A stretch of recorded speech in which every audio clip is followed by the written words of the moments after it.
They thought she'd stay silent forever.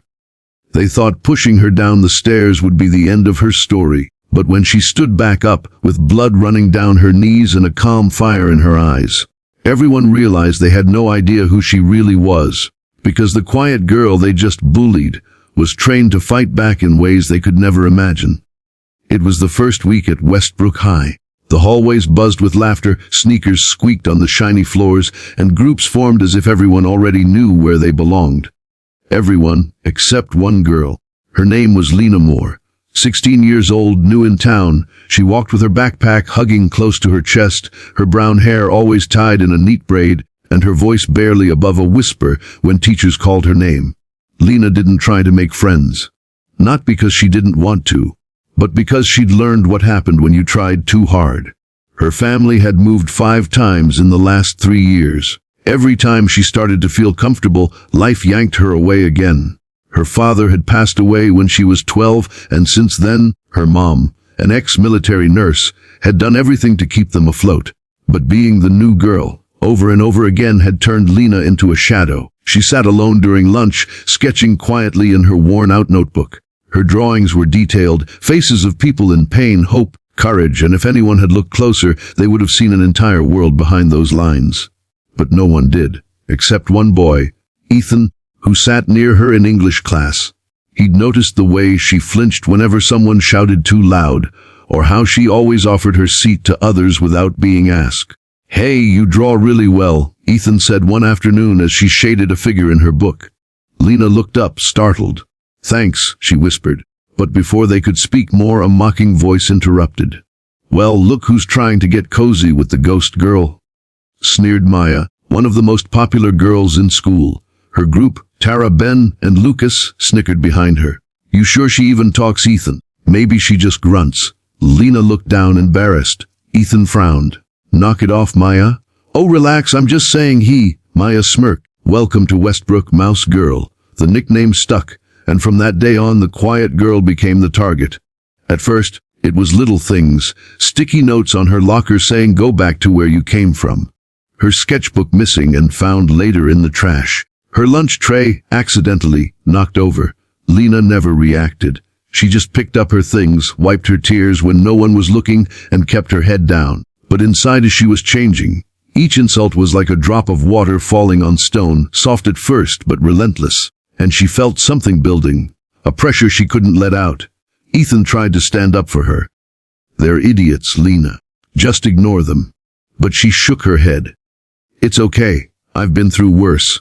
He didn't know how true that was, because while other kids went to summer camps or family vacations, Lina had spent summers in a dusty dojo her mother ran in the garage, learning Krav Maga, the Israeli martial art used by soldiers. Her mother taught her to fight, not to hurt, but to survive. Control, not rage, her mother always said. You only fight when there's no other choice. But that choice was coming soon. The day everything changed, it was raining that morning. Lina slipped quietly into school, her hoodie damp from the walk. She was halfway up the staircase when she heard laughter behind her. "Hey, Mouse Girl!" She froze. Maya and her group were there again. "Did you think ignoring us makes you better?" Tara taunted. "You think you're special?" Lina turned slightly. "I just want to go to class. Lucas Lass can wait. We're just having fun." And before she could move, a shove, a hard one. Lina's world blurred as her feet slipped, her body tumbling down the stairs, her backpack snapping open mid-fall. Papers flew everywhere. She hit the bottom with a thud that echoed through the hall. Gasps followed. Someone screamed. Maya froze at the top, shocked at what she'd done. But before anyone could speak, Lina stirred. Slowly, painfully, she got up. Her hand blood, her knee scraped raw, but her face was calm.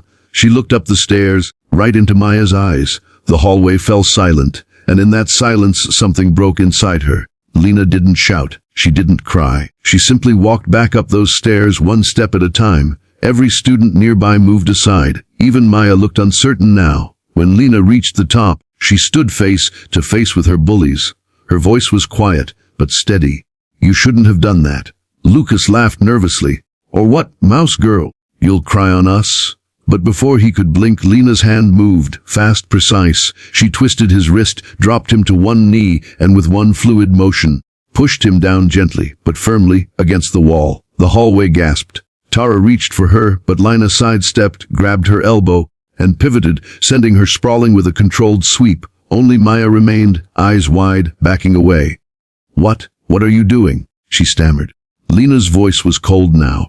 "Ending this." When Maya tried to shove her again, Lina caught her wrist midair, pivoted, and with one lightning-fast motion, dropped her to the ground. Maya screamed as her ankle twisted, not broken, but locked in a painful hold. "You hurt people because you think no one will stop you," Lina said, releasing her grip. "Now you know you can be stopped." She stood, shaking slightly, not from fear, but from restraint. Teachers came running, students whispered, phones recording everything. By the end of the day, the video of "Quiet Girl Fights Back" was everywhere. Lina was called to the principal's office. Her mom was already there, standing tall, her military posture commanding even in silence. The principal sighed. "Lina, I saw the footage. While I understand you were provoked, violence isn't the answer." Lina looked at the floor. "I didn't want to hurt them. I just wanted them to stop." Her mother placed a hand on her shoulder. "Sir, my daughter didn't attack anyone. She defended herself, and frankly, she showed more restraint than most adults would." The principal hesitated, then nodded. "We'll review the footage again. For now, you can go home." Outside, reporters had already gathered. The video had gone viral online, millions of views. "Quiet Girl turns the tables on bullies." Read the headlines. But Lina didn't feel proud.